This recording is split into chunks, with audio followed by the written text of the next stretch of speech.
My mom has me a teenage girl. I am her only child, but she has been a stepmother to my half-siblings for 20 years now. Their mother passed away, and our dad met my mom 3 years later, and they got married. Unfortunately, my half-siblings do not like my mom. She has always believed that she is their mother and that they care about her, but that is not the case. I remember her constantly trying to reach out to them, only to be rejected, sometimes harshly, and other times ignored. Both my half-sister and half-brother are now married with children. Sadly, neither of them invited my mom or me to their weddings. My dad received a solo invitation, but chose not to attend. As a result, my mom has never met her grandchildren. She sent them each a package when they were born, but they were returned with the contents destroyed. I asked my mom not to make any plans for Mother's Day so that I could plan something special for her, and she agreed. However, on Mother's Day, she was gone before I woke up and I couldn't reach her on her phone. At noon, my dad told me that his son had called and my mom had shown up at my half-siblings' houses, trying to spend the day with them and prove that she was still a mother on Mother's Day. They kicked her out, but she stayed the entire day. I had spent money on a few of my mom's favorite places to ensure that we could go, but I lost that opportunity.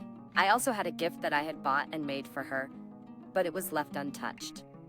By 4 p.m., I had torn off the wrapping, found the receipt, and decided to return it the next day after school. I was getting increasingly angry, and my mom finally arrived home at 8 p.m. I asked her where she had been, and she told me that she was showing her older children and grandchildren that she loved them and was there for them. I asked her how many times she needed to be told that she was not their mother or their children's grandmother for her to understand. She replied that I couldn't possibly understand at my age. I also asked her about the plans I had made, and she said they were not a big deal and that I could still give her the gifts, but she needed to be there for her older children. I told her that it was not just a homemade dinner, but I had planned everything for her. She then suggested that we rebook and try to involve my siblings to make it a real celebration. I reminded her that she had a child who loved and wanted to celebrate her, but instead she went after 2 grown adults who wanted nothing to do with her. She told me that she never planned to spend the day with me and would always prioritize her other children. In frustration, I threw the gift I had made into the fireplace in front of her, and she scolded me for being childish and not wanting to share her, instead of being a spoiled, selfish little girl. I warned her that she would end up bitter and lonely one day, and I would not be there when she finally realized that my half-siblings would never accept her. I told her I wasn't going to be anyone's consolation prize. Mom yelled at me for the disrespect, and she and Dad told me I was out of line yesterday. Am I the idiot? Not the idiot. She completely missed the point. She has a daughter who loves her and rejected your gifts before you even gave them. And she doesn't see the irony of getting mad when her half-siblings ignored her, while she ignored you all day. No, get your education, get a job, and move the heck away from her. You're right. She will realize one day that she pushed you away herself. Oof. She told me I couldn't possibly understand at my age. I'm 60. You understand perfectly. She's the one who doesn't get it. We've heard plenty of stories of kids and adult kids who have suffered from step-parents trying to enforce blended family intimacy. People want what they can't have. Your mom seeks their love because she can't have it. Your love is in her back pocket. I suspect Mother Dearest will discover her back pocket has a hole. This isn't about you being a good enough daughter for your mom, kiddo. It's about your mom not being a good enough mother for you. She's after the high of the unattainable and doesn't have anything left for you but scraps. I'm sorry, this sucks. But one thing my life has taught me is that you can find maternal love in a lot of different places. I hope you find yours soon. I, 33 female, am currently house training my puppy. He is great about holding and sleeping through the night as long as it's a calm environment. My boyfriend stays over every weekend. He knows my schedule and how I've been operating. Last Saturday, my boyfriend, 37, wanted to hang out with his friends at a rooftop bar downtown. I decided to stay home. He asked if he should come back to sleep over or not, and I said he could, as long as he didn't come home super late. He said he wouldn't be long and he'd be back by 8 p.m. He left at noon and left his backpack there since he would return. I didn't hear from him all day until about 7 p.m. when my boyfriend said he was leaving soon. Then for the next 3 hours, my boyfriend kept saying he would be leaving soon or getting ready to leave. He would lie and say he was walking to the train. But 45 minutes later, when he still wasn't, I messaged to see where he was, and he said that they were still hanging out. This behavior was triggering for reasons I won't get into based on past incidents, and I felt like he was screwing me around. At 10 p.m., I was really aggravated and felt like an idiot for waiting around. Also, I didn't want my puppy to wake up and get excited or confused, plus potentially have an accident when my boyfriend strolled in at God knows what time, and then I'd have to take him out. I took him out. We have a night routine that has worked for us, and I don't want to mess with it. So when my boyfriend said yet again that he was getting on the train soon, I texted back and said I don't want to mess with it. So when my boyfriend said yet again that he was getting on the train soon, I texted back and said don't come back here.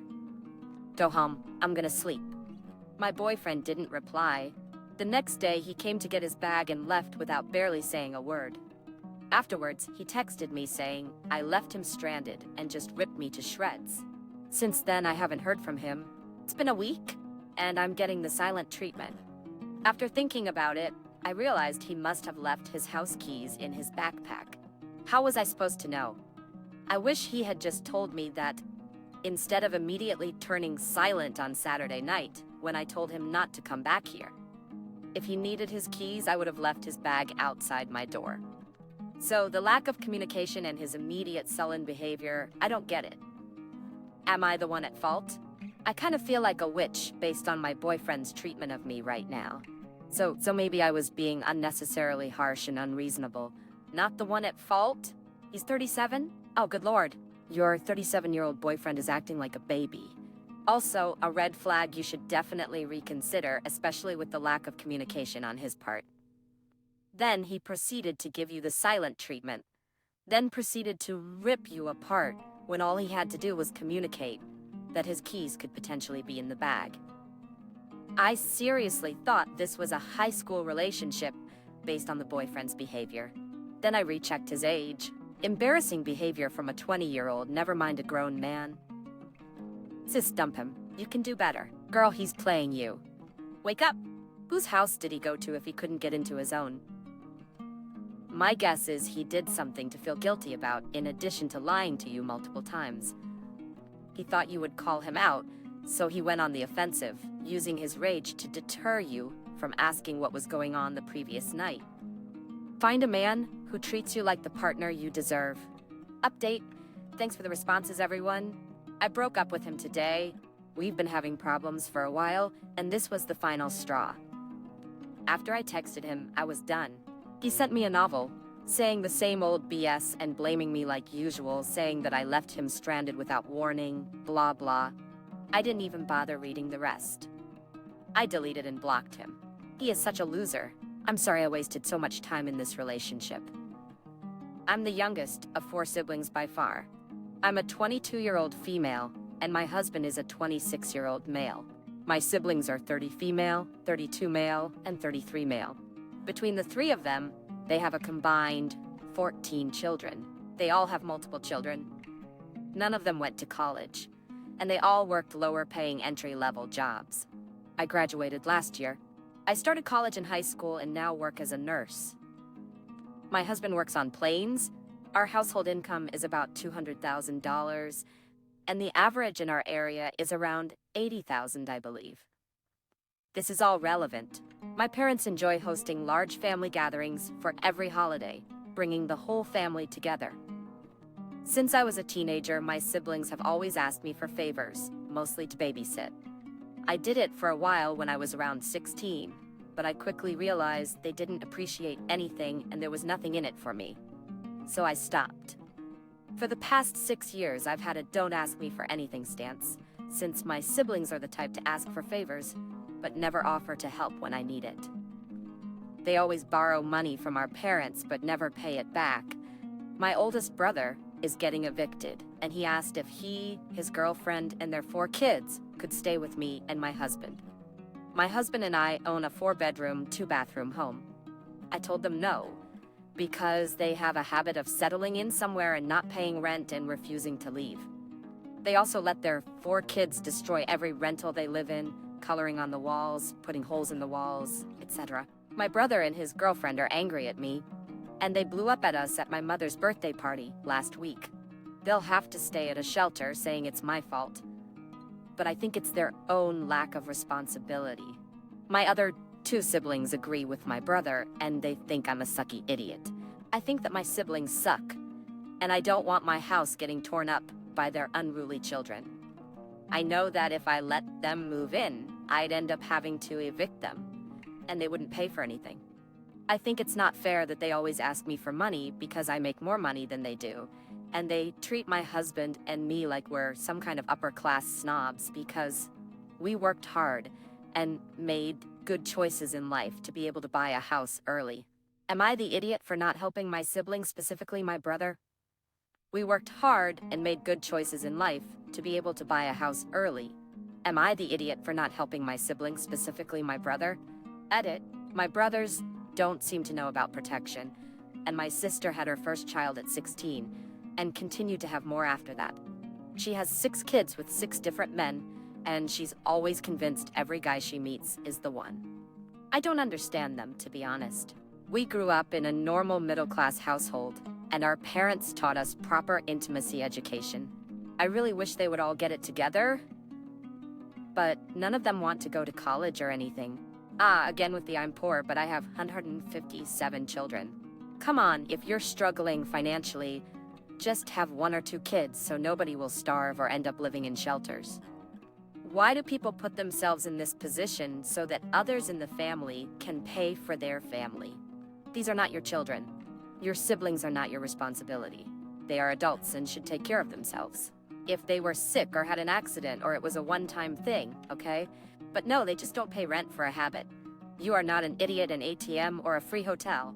Having 6 kids with 6 different men is a habit. Don't help them. They will just spend all the money and try to take advantage of you. Homelessness is a terrible thing, especially for children. However, your brother's attitude has managed to overcome that. I feel like the shelter bit is an attempt at manipulation. Wouldn't he just go to your parents or in-laws? When no one else will take them in, even temporarily, there's probably a reason for it. I would guess that no one wants their house damaged or to go through the eviction process.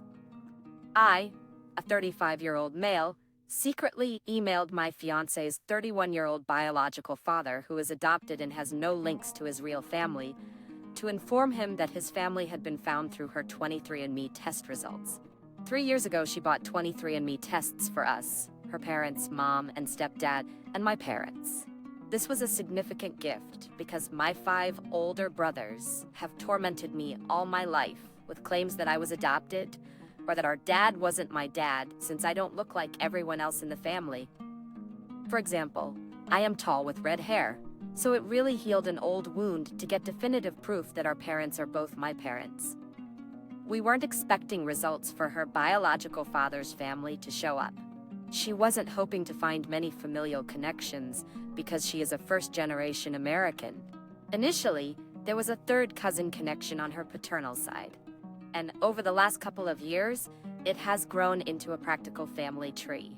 I knew that she had stopped speaking to her dad over 10 years ago because the most he did for her was sporadically remember to call her on her birthday.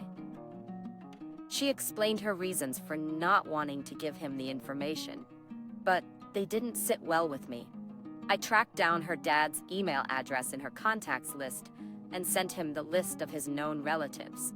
I completely forgot about it until her mom saw a social media post about him finding his family and told my fiancé. She was very emotional as she told me about the phone call with her mom, but said she was happy for him. She commented that we didn't have anything to do with it, so I confessed to what I had done. She was furious, creating a major issue in our relationship. Am I an idiot for sending her adopted dad her test results that identified his biological family? his biological family. You are the idiot. What the duck, dude? Honestly, I hope she sees this as the red flag it is. You've decided that if you disagree with her about things that are entirely not your business, you'll go behind her back and do what you want, regardless of what she wants. First it's this, what's next? He obviously doesn't respect her feelings or opinions, and can so easily be secretive and go behind this poor woman's back. I wonder how chaotic the wedding planning would be. If they were to have children or something, how would that go? Would he just pass on her concerns and ideas and just go about doing everything on his own? Well, if it's like that, he deserves to be on his own. OP, I hope your fiancé leaves your inconsiderate idiot. He screams like one of those people who say, I set up a surprise reunion with that person you said you wanted nothing to do with? Dude, he didn't deserve crap. If he cared so much, he could have purchased the test himself. There are literally commercials every 5 seconds. Everyone knows about it. This wasn't secret info. This wasn't something only you could provide the dad. It's just a straight betrayal for no good reason at all. Agree, he tracked down the email and her contact list. He went through her stuff to get that info. None of what he did equals a solid relationship, especially since he needs to address this invasion of privacy. OP, you did everything wrong here. You don't know her history with him, only what she chooses to share. It might have been a horrible childhood, and you brought it all back by contacting him without telling her. That's one of the biggest trust violations there is. It would be best if you begged for forgiveness, but I doubt you'll get it. My brother Nate and his best friend Kyle have annoyed me for years. They've been friends since they were kids, and I had to deal with both since Kyle was always over at our house. Kyle is a human chihuahua, small and yappy, and bites everybody but their owner. He loves to insult other people. He also loves acting helplessly. Nate is a bona fide white knight and always has to save Kyle. Kyle has managed to drive away several of Nate's girlfriends when they inevitably blow up when Kyle insults them, or when they break up after Nate prioritizes Kyle over them. Nate's latest girlfriend, Gemma, 26 of 1 year, has lasted the longest. Kyle did the whole insulting shtick, and it didn't faze her a bit. He did the whole you don't know Nate as well as me and he cares about me more thing. Nothing. He did the helpless baby act, and Gemma just started doing stuff for him. He doesn't know how to cook and needs to call Nate. Gemma comes over with the recipe book. He can't do his taxes. Here comes Gemma. I've literally laughed out loud at how she outfoxed him. Nate hosted a small watch party recently, and Gemma and Kyle were naturally there. Instead of the usual, Kyle kept hanging off Gemma's shoulder. He asked her to explain everything and had her feed him snacks. I was dying. My brother looked angry, so I made a joke that his girlfriend had stolen his best friend. He yelled at me to shut the heck up and stormed out of our house. My mom said I was not being polite, but my friends and dad said it was funny. Am I the idiot? Not the idiot. Gemma is the reigning champ. She tamed the yapper. Let her enjoy her moment of glory. Like you said, if it was just a small joke, then it was just regular sibling teasing. If he's angry that his best friend and girlfriend are getting along, then that's on him. Again, glory to Gemma. I don't know, call me paranoid, but it almost seems like Nate likes it when Kyle drives off the girlfriend so he doesn't have to break up with them. Most white knights I've met are really bad at being the bad guy. But now that Kyle and Gemma are buddies, when he's tired of this relationship, he'll have to end it himself. There's a chance Kyle will still be friends with Gemma. I understand that she outfoxed him. However, if I were your brother, I'd probably be more upset because they seem a little too close. So am I the only one who thinks that Nate and/or Kyle may have more than just platonic feelings for each other? I see what you're saying, but I think the brother enjoyed the attention of people fighting over who loved him more. He feels belittled because this time no one is fighting over him and he's not the center of a toxic love triangle drama. I may be reading too much into this, but that's my take.